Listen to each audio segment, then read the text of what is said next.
Now, we're going to be comparing the behavior of three different structures. In the middle, we have unreinforced masonry walls.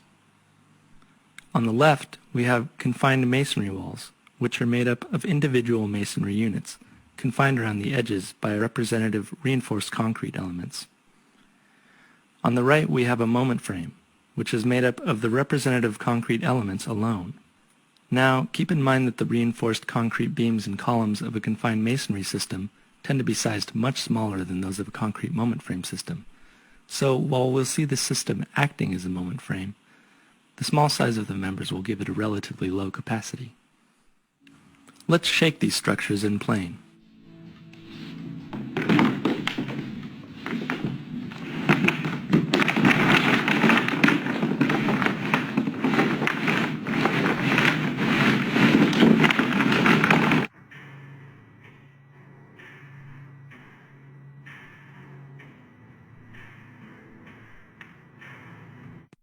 We start to notice hinging in the moment frame where the flexural demands are greatest.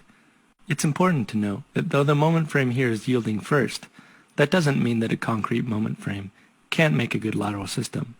It just means that the beams and columns need to be adequately designed to do so. That would mean sizes larger than the typical 15 and 20 centimeter beams and columns of a confined masonry system, as well as other special measures.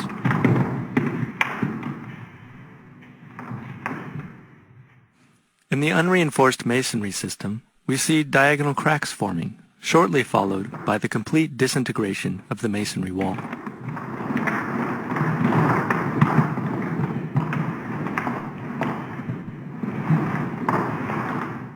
In the confined masonry system, we also see diagonal cracks forming in the wall.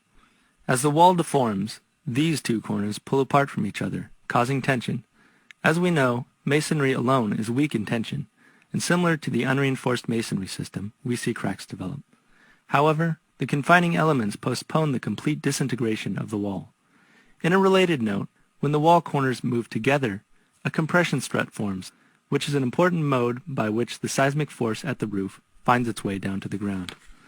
As we can see, it is the combined action of the compression strut in the wall and tension in the confining elements that allow for strut and tie action, which provides a complete load path from the roof to the ground.